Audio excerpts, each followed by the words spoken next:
Hi, folks. Welcome back. It's me again. My voice is starting to get a little hoarse, I'm doing the best I can. But I'm so happy that I got somebody here who can really speak to helping the people that we help every day. His name is Justin Kramer, and Justin is a case manager here at our MRC, the Men's Residential Center. And he's agreed to sit here and come talk to me, sit on the bench, and I'm gonna preview a little bit of Justin's maybe comments. Justin, maybe you have some good news, and maybe you don't want to expose it yet. I don't know if I put it out there just Okay, yet. he don't want to put it out there, so we're not. But I'm so happy to have Justin Kramer here with us. And so, Justin, Yeah, nice to meet with you, Perry. yeah, I end up apologizing for the bench, but the bench is a little hard. No But worries. I love the bench. You know why I love this bench? What was that? It was made by the men in our program Okay. Fair enough. down at Camp Hunt. Yes. And so that's a little bit of fun fact about this bench. The bench is pretty special to us. It's not just a bench. It's a bench that's made specifically for this purpose by people, men in our program who were once formerly homeless. And so, well, give us a little introduction, Justin, and tell us what you do here at the MRC and why do you like doing it? Okay. Well, I'm assuming you like doing it. yeah. Oh, yeah. Okay. Yeah. Well, I got called to do it. We'll put it that way, and Okay. I do enjoy it. I never thought in a million years I would be doing this line of work. Amen. My background, and I'll keep this as short as I can. No, we is- got 10, 15 minutes here. Well, I was born in New Orleans, raised in Columbus, Ohio. Grew up in a upper middle class household. Played sports growing up. Got into my teens. Started getting into dad's liquor cabinet and hanging out with the cool kids. The wrong crowd. Right, and pursued music, and so I wanted that lifestyle, and I pursued that and became idols, and basically led me down a very dark path of 30 years of active addiction, in and out of treatment facilities. I was a heroin addict for 15 years, smoked crack for 2, and moved here from Columbus, Ohio to get off of opiates. I did, but then I picked up drinking, and after all of that, found myself in a situation with 3 kids, and basically snowballed into a bad situation, landed in jail. No. Wasn't of faith. I was an atheist. I had a come to Christ moment, or he found me, I guess, if you will, in jail, and found out about the Hebron program. Went through the Hebron program. So another guy who went down to Camp Hunt, right? Yes, yeah, best choice I've ever made. I've been in and out of. But it's a tough program, Justin. It is. It's not easy. It is, but it's it's a what 9-month intensive program. It's what I needed. Though. Good for you. I needed that. Good. I needed to be separated from all the distractions of the world, because right now, especially right now, Especially. it is gnarly out there. It is not a pleasant scene. No. And so after graduating, I believed in the process of the program so much that I wanted to go to work for Wheeler. And I was given the opportunity to go work as a GSC at the SFM, Okay. because I wanted to interact with people that were in a same situation that I was in. And it doesn't matter your background. I've made $100,000 a year, and I've also lived on the street, and I had the same issues. These are guys over there that have just lost their way. They've lost all hope. They need somebody to pull them out of that. That's one of the biggest things I got out of camp, was the brotherhood. Nice. That was a big aspect for me, because when you have a brotherhood, a body of believers that you can lean into, and Jesus Christ setting the example, straight up. Yeah. And so So you're at Camp Hunt for 9 months down in Yeah. Bloomington, and then you came back to Indianapolis yes, as a GSC. correct. Which is for you folks, it's called a guest services coordinator, and that's really the front lines person that we have in each of our shelters. Yes. And so I got to share my experience down there with that whole situation.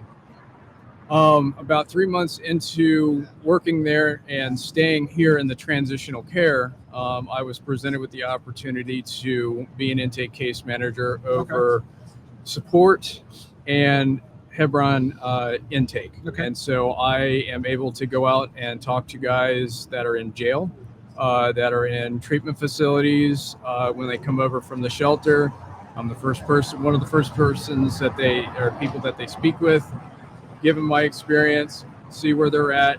A lot of it is they're just stuck in this condemnation where they just stay there, and they don't have to live like that. Boy, Justin, that's got to really resonate with the people you're dealing with. Mhm. I mean, so it's somebody talking to them and not at them, Right. because you are there. I've been through And it. you've been through it. You've been Yeah. through the ringer, and you know what they have gone through. Yeah. What kind of? I'm sure that has a tremendous impact, and probably just hopefully it would just like shed a lot of barriers and break down those doors that they may have coming in our front door. Well, absolutely. When they meet me, I don't give off the impression that I've got 30 years of active addiction and that I was living on the street. I've lived out of my car. And Are they surprised? Yeah, absolutely. Yeah. But the second that I can relate with them on that, the barrier drops. Fantastic. And it's almost night and day. The second I start telling them about my experiences and the consequences that I had to walk through and the program that I went through and the fact that, a lot of these guys are looking for the quick fix. Yep. But that's the addict Shortcut. way of thinking. That's shortcut. And then some of them will be like, well, I'm not an addict. And I'm like, that doesn't matter. It's whatever feeds the flesh and takes away from God is what's causing your situation. So it doesn't matter if it's chemical dependency or if it's scrolling through your phone or whatever, fill in the blank. Yeah. And so, because I get that pushback a lot, people will be like, well, I don't want to go down to camp because it's for addiction. It's not necessarily, it all triggers the same thing in the body. So I lean into that a lot, that it's for everybody, any walk of life. And the best part about it is I have brothers and friends from camp that necessarily wouldn't be friends on the street. You wouldn't see us hanging out, Okay. but it's a melting pot of different backgrounds. So you guys get together on a regular basis? Yeah. Some kind of alumni network or something? Yeah. Or? So I have a text group that we Okay. encourage each other in the mornings. I have lunch over here on the weekends with some of the guys Very that came nice. through camp. I Very work nice. with quite a few of them, and the ones that I don't work with, I still talk to all the time. Yeah.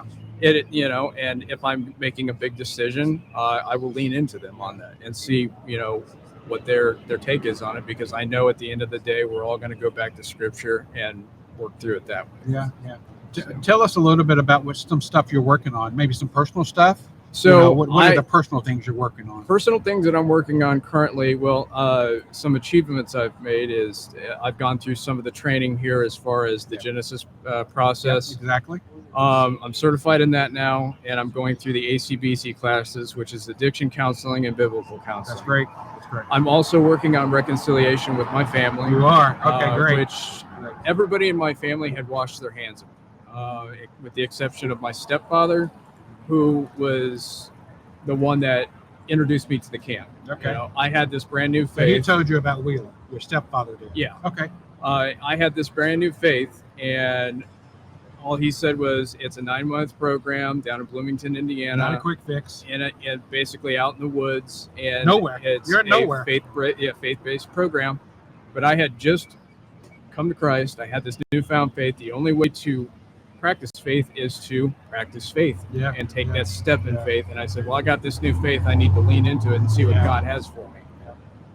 Well, tell me about your family. You said you're working on reconciliation. You got Yes. kids? Yes. Were you married before? Or okay. No. But you had kids. You have kids. Yeah. So Okay. I have I have a 19-year-old, a 20-year-old, and a low mileage 6-year-old. Low mileage. Low mileage. Well, why you call them low mileage? He's brand new. He still has that new toddler smell. So I love that. And so 6 years old, yeah. you are still everything to them. Yeah, and he's a handful. Yeah. He's was diagnosed with type 1 diabetes, so he has a little bit of extra needs and stuff like that. And his mother is a psych nurse. She works 13-hour shifts. So, I used to put I drug her through the mess. She doesn't have any addictive issues, but her wheelhouse is the same wheelhouse, the clientele, if you will, that we deal with here. Yeah. And so we have that in common.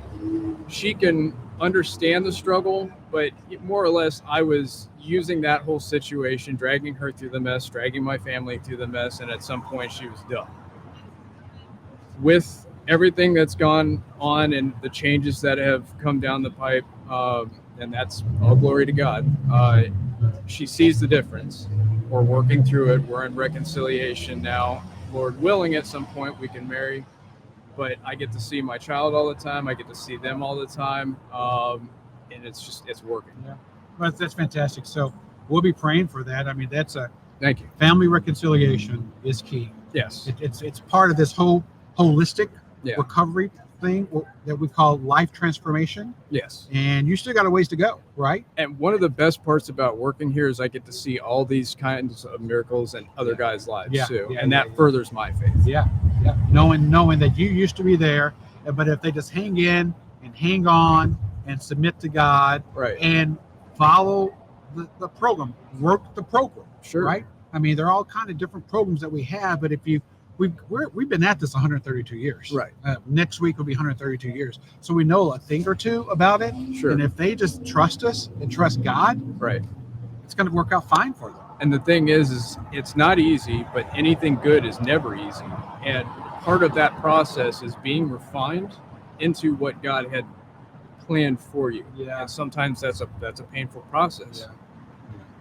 Yeah. So, okay, let me ask you a tough question. You're right. So I heard a little bit about your family, and I'm really happy about the possibility of reconciliation or working on reconciliation. But tell us something you're struggling with. Because I don't mind telling you something I'm struggling with. Sure. For me, I have a family member that I haven't forgiven for some past hurts. Okay. And I'm working on that. Sure. And God's walking me through that. Right. But it's tough. Mm-hmm. And in fact, this long distance is even tougher. That is tough. Yeah. So that's some of the stuff that I'm working on that I'm not doing well at so far. Yeah. Help me understand, what about you? So for me, something I'm struggling with is consequences from my past actions. Okay. So with me, I have legal issues that I have finally settled, but now I have to walk through that. Yeah. So I had this freedom prior to when I graduated, and now I am restricted from daily activities, have to fall into a schedule.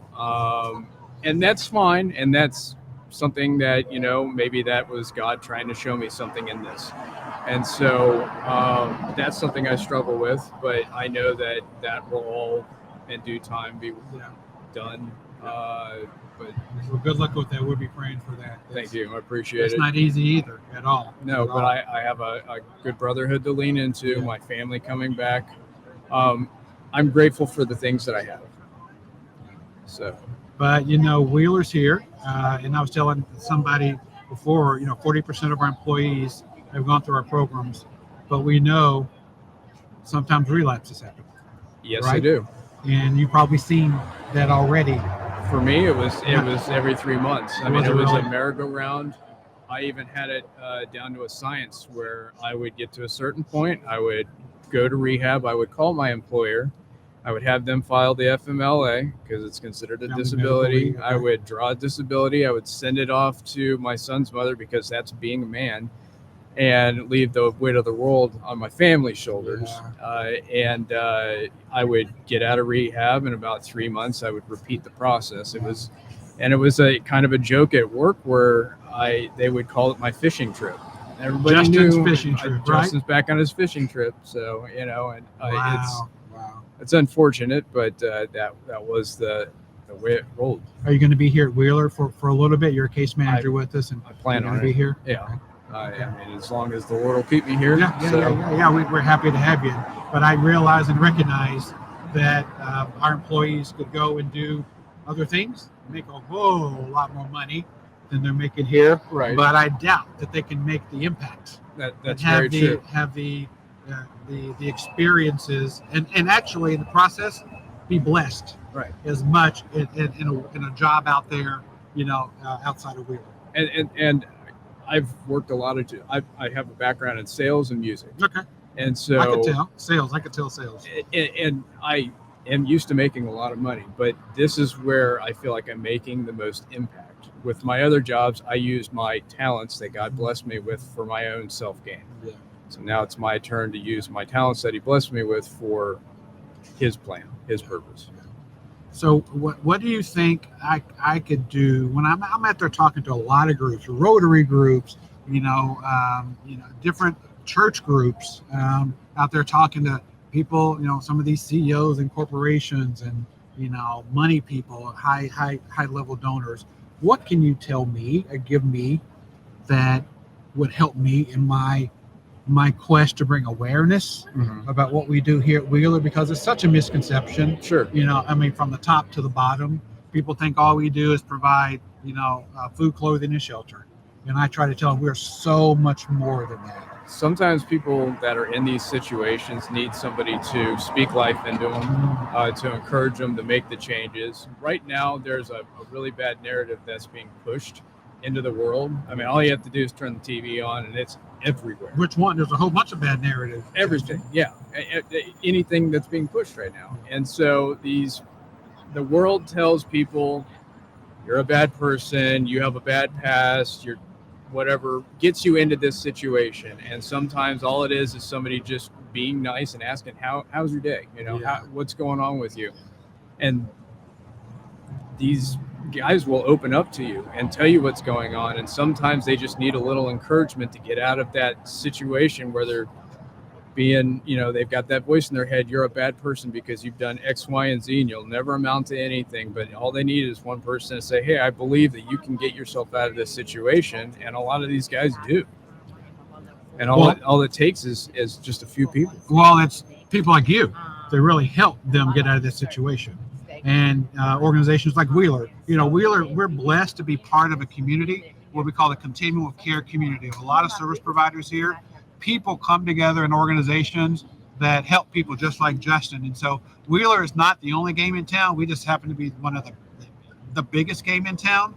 But we are so grateful for all the partners and community partners that we work with, because we don't have all the answers and we don't have all the resources. So if we didn't have all of our community partners helping us, help people like Justin, who then can in turn help those people who come through the doors each and every night here at Wheeler. And like I said before, last night I saw, nearly 700 people, men, women, and children, come through our doors in all of our facilities. And so, but you are helping them, and we're so grateful for that.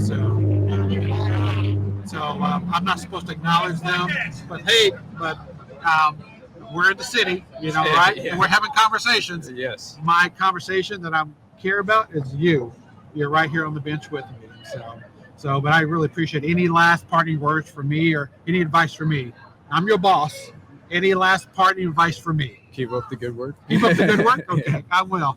Justin, Right. Thank you so much. Thank you, Barry. I appreciate it. Yep. See, that went pretty fast, didn't it? Yeah. Nothing to be afraid about. You're natural at this. Uh, You ever thought about TV work? You said you're a musician. What did you play or do? I'm a bass player. I've been Bass. playing for 35 years, but I was I worked for a music retailer around here, Okay. and played in a lot of bands and sold door-to-door cable. Okay. I made $100,000 a year doing that until everybody started cord cutting.